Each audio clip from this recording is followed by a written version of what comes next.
आज हमारे पास 2026 के केंद्रीय बजट पर नोट्स का एक पूरा सेट है। हमारा मिशन इन पन्नों में छिपे संकेतों को समझना और ये जानना कि भारत की अर्थव्यवस्था अगले साल किस दिशा में जाने वाली है। बिल्कुल, और ये सिर्फ आंकड़े नहीं है, ये कहानी है। कहानी इस बात की कि पैसा कहां से आएगा, कहां जाएगा और इसका हम सब पर क्या असर पड़ेगा। तो चलिए इस कहानी की परतों को खोलते हैं। चलिए सबसे बुनियादी जानकारी से शुरू करते हैं। बजट 1 फरवरी 2026 को पेश किया गया और दिलचस्प बात यह है कि उस दिन रविवार था। आमतौर पर ऐसा नहीं होता। हाँ, ये एक असाधारण घटना थी। ये दिखाता है कि सरकार अब तय तारीखों को लेकर कितनी सख्त है, चाहे उस दिन छुट्टी क्यों ना हो। वैसे एक और मजेदार तथ्य यह है कि हमारे संविधान में बजट शब्द का इस्तेमाल ही नहीं हुआ है। अच्छा जी, अनुच्छेद 112 इसे वार्षिक वित्तीय विवरण या एनुअल फाइनेंशियल स्टेटमेंट कहता है। और इसे पेश करने से पहले राष्ट्रपति की अनुमति जरूरी होती है।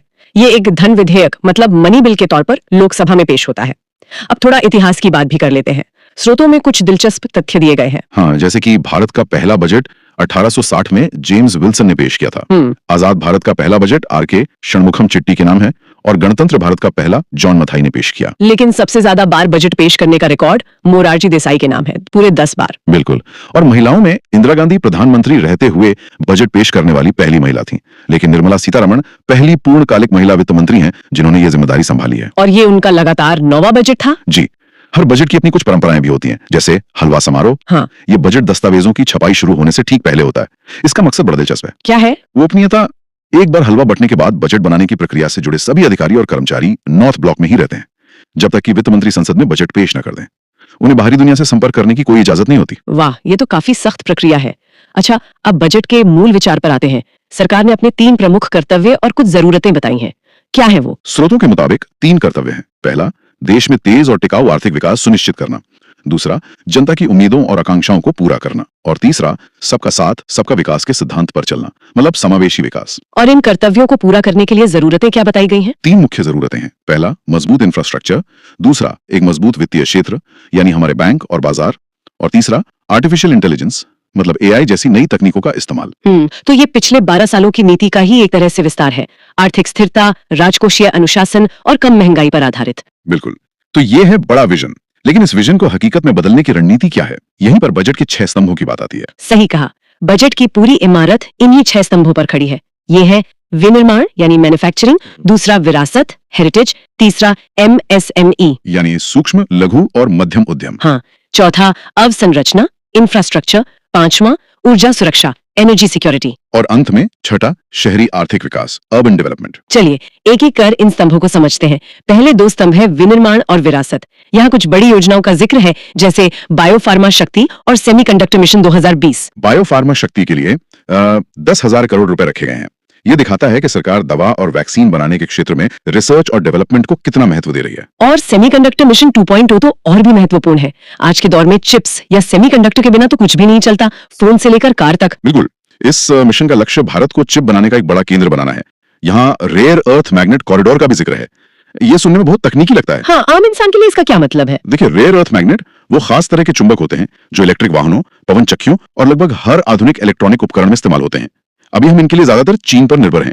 ये कॉरिडोर जो ओडिशा, केरल, आंध्र प्रदेश और तमिलनाडु में बनेगा, इसी निर्भरता को कम करने की एक रणनीतिक कोशिश है। समझ गई। और विरासत के स्तंभ में 200 औद्योगिक विरासत क्लस्टरों को फिर से जीवित करने की बात है।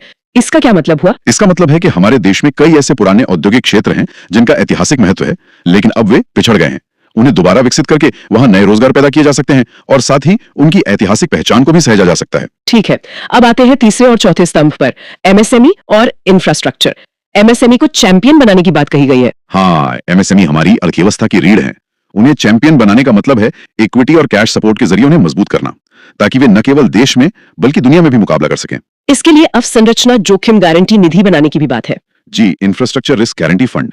ये शायद इन छोटे उद्योगों को बड़े प्रोजेक्ट्स के लिए लोन लेने में मदद करेगा। और इंफ्रास्ट्रक्चर में सबसे बड़ी घोषणा समर्पित मालवाहक कॉरिडोर यानी डेडिकेटेड फ्रेट कॉरिडोर की है। बिल्कुल, ये कॉरिडोर पश्चिम बंगाल से गुजरात तक बनाया जाएगा। सोचिए, पूर्वी भारत के औद्योगिक केंद्रों को पश्चिमी तट के बंदरगाहों से सीधे जोड़ने वाली एक हाई स्पीड मालगाड़ी की लाइन। इससे तो माल ढुलाई का समय और लागत दोनों घटेंगे। हाँ, जिससे हमारा सामान दुनिया के बाजार में और सस्ता और प्रतिस्पर्धी हो सकेगा। इसके साथ ही 20 नए जल मार्गों के विकास की भी योजना है। बहुत बढ़िया।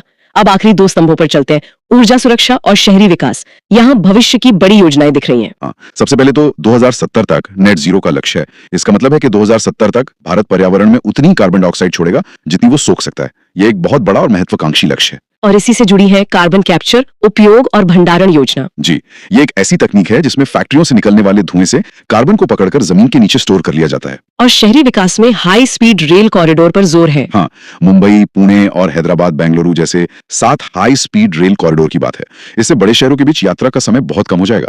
लेकिन एक और दिलचस्प घोषणा है डेटा सेंटर्स को लेकर। विदेशी कंपनियों को भारत में डेटा सेंटर स्थापित करने पर 2047 तक टैक्स में छूट यानी टैक्स हॉलिडे दिया जाएगा। ये क्यों महत्वपूर्ण है? क्योंकि आज डेटा ही नया तेल है। हम जो भी ऑनलाइन करते हैं उसका डेटा कहीं ना कहीं स्टोर होता है। अगर ये डेटा भारत में ही स्टोर हो तो ये ज्यादा सुरक्षित रहता है और इससे डिजिटल अर्थव्यवस्था को भी बहुत बढ़ावा मिलता है। ये कदम भारत को एक बड़ा डेटा हब बनाने की दिशा में है। तो ये थे अर्थव्यवस्था के 6 स्तंभ। लेकिन बजट में कुछ और क्षेत्रों पर भी खास ध्यान दिया गया है, जैसे कृषि। हाँ, कृषि क्षेत्र के लिए भारत विस्तार योजना की घोषणा हुई है। ये किसानों के लिए एआई पर आधारित एक बहुभाषी सहायता प्रणाली होगी। कल्पना कीजिए, एक किसान अपने फोन पर अपनी स्थानीय भाषा में पूछ सकता है कि मौसम कैसा रहेगा या कौन सा कीटनाशक इस्तेमाल करना है, और उसे तुरंत जवाब मिल जाए। ये तकनीक तो खेती का तरीका ही बदल सकती है। बिल्कुल। इसके अलावा कोको, काजू और नारियल जैसी ज्यादा कीमत वाली फसलों को भी बढ़ावा देने की बात है, जिससे किसानों की आय बढ़े। सही। और जल प्रबंधन के लिए 500 जलाशयों का विकास और महात्मा गांधी ग्राम स्वरोजगार योजना का भी जिक्र है। जी, जिसके तहत खादी और हथकरघा पर ध्यान केंद्रित करने की बात कही गई है, जो ग्रामीण रोजगार के लिए महत्वपूर्ण है। कृषि के बाद अब आते हैं सेवा क्षेत्र और युवाओं पर। यहाँ ऑरेंज इकोनॉमी शब्द का इस्तेमाल हुआ है। ये क्या है? ऑरेंज इकोनॉमी असल में क्रिएटिव इंडस्ट्री के लिए इस्तेमाल होने वाला शब्द है। इसमें लेखक, कलाकार, डिजाइनर और आज के दौर के कंटेंट क्रिएटर्स आते हैं। ये एक बहुत तेजी से बढ़ता हुआ क्षेत्र है। तो इनके लिए एक कंटेंट क्रिएटर लैब बनाने की बात है। हाँ, और इसी से जुड़ा है मुंबई में Indian institute of creative technology की स्थापना का ऐलान। ये दिखाता है कि सरकार अब पारंपरिक शिक्षा के साथ साथ क्रिएटिव स्किल्स को भी महत्व दे रही है। इसके अलावा स्वास्थ्य क्षेत्र में भी 1 लाख अतिरिक्त संबंध स्वास्थ्य प्रोफेशनल्स, अलाइड हेल्थ प्रोफेशनल्स को तैयार करने की बात है। और महिला शिक्षा के लिए स्टेम कोर्सेज और छात्रावासों के विकास पर भी जोर है। सही है। अब बात करते हैं एक बहुत ही महत्वपूर्ण क्षेत्र की, वित्तीय क्षेत्र और बैंकिंग सुधार। यहाँ नरसिम्हन समिति का जिक्र है। ये दिलचस्प है। बहुत दिलचस्प, क्योंकि नरसिम्हन समिति तो 90 के दशक में बनी थी। भारत में बैंकिंग सुधारों की नींव उसी ने रखी थी। इसका जिक्र करने का क्या मतलब हो सकता है? इसका मतलब है कि सरकार बैंकिंग सेक्टर में कुछ और गहरे और बुनियादी सुधारों की तरफ देख रही है। शायद उन पुरानी सिफारिशों को आज के संदर्भ में फिर से लागू करने पर विचार हो रहा हो। और शेयर बाजार पर सीधा असर डालने वाली एक घोषणा भी है। सिक्योरिटी ट्रांजैक्शंस टैक्स यानी एसटीटी, उसे बढ़ाकर 0.05% कर दिया गया है। हाँ, ये सुनने में बहुत छोटी बढ़ोतरी लगती है, लेकिन इसका असर बड़ा हो सकता है, खास तौर पर उन लोगों पर जो दिन में कई बार शेयर खरीदते बेचते हैं, मतलब डे ट्रेडर्स और शॉर्ट टर्म ट्रेडर्स। उनके लिए हर सौदे की लागत बढ़ जाएगी, है ना? बिल्कुल। इससे बाजार में ट्रेडिंग वॉल्यूम या लिक्विडिटी पर थोड़ा दबाव आ सकता है। सरकार शायद इसके जरिए लॉन्ग टर्म निवेश को प्रोत्साहित करना चाहती है। चलिए अब सबसे जरूरी हिस्से पर आते हैं, राजकोषीय गणित, यानी सरकार की कमाई और खर्च का हिसाब किताब। राजकोषीय घाटे यानी फिस्कल डेफिसिट का लक्ष्य क्या रखा गया है? वित्त वर्ष 2026-27 के लिए राजकोषीय घाटे का लक्ष्य जीडीपी का 4.3% रखा गया है। आसान भाषा में राजकोषीय घाटा सरकार की कुल कमाई और कुल खर्च के बीच का अंतर होता है। इस अंतर को पाटने के लिए सरकार को उधार लेना पड़ता है। तो 4.3% का लक्ष्य ये दिखाता है कि सरकार धीरे धीरे अपने खर्च और उधार को काबू में लाने की कोशिश कर रही है। और कुल खर्च कितना अनुमानित है? कुल खर्च का अनुमान है 53.5 लाख करोड़ रुपए। अब सवाल उठता है कि ये पैसा आएगा कहां से? स्रोत के मुताबिक अगर हम सरकार की कमाई को 1 रुपया माने तो उसमें से 24 पैसे उधार से आएंगे, 21 पैसे इनकम टैक्स से और 18 पैसे जीएसटी से। और ये पैसा जाएगा कहां? सबसे बड़े खर्च कौन से हैं? सबसे बड़े खर्च परिवहन, रक्षा और ग्रामीण विकास के क्षेत्रों में है। ये बजट की प्राथमिकताओं को भी दिखाता है। इंफ्रास्ट्रक्चर बनाना, देश की सुरक्षा मजबूत करना और गांवों का विकास करना। अंत में वो हिस्सा जिसका इंतजार सबको रहता है, टैक्स। क्या सस्ता हुआ और क्या महंगा? आम आदमी पर असर डालने वाले कुछ बदलाव हैं। अच्छी खबर यह है कि इलेक्ट्रिक वाहनों की बैटरी और कैंसर, डायबिटीज जैसी गंभीर बीमारियों की दवाएं सस्ती होंगी। ये हरित ऊर्जा और स्वास्थ्य दोनों क्षेत्रों को प्रोत्साहन देने वाला कदम है। और बुरी खबर? बुरी खबर तंबाकू उत्पाद इस्तेमाल करने वालों के लिए है। बीड़ी, सिगरेट और दूसरे तंबाकू उत्पाद महंगे होंगे। ये एक अपेक्षित कदम है। सरकारें अक्सर स्वास्थ्य कारणों से इन चीजों पर टैक्स बढ़ाती हैं। टैक्स से जुड़ी एक और बड़ी बात है, नया आयकर अधिनियम 1 अप्रैल 2026 से लागू होगा। जी, एक बड़ा बदलाव हो सकता है, हालांकि इसके विवरण अभी साफ नहीं है, लेकिन नया अधिनियम का मतलब है कि इनकम टैक्स के नियमों में बड़े फेरबदल हो सकते हैं। इसके अलावा मोटर दुर्घटना बीमा पर मिलने वाले ब्याज पर टैक्स छूट देने की भी बात है, जो एक राहत भरा कदम है। तो इन सभी बातों को समेटते हुए इस बजट का सार क्या है?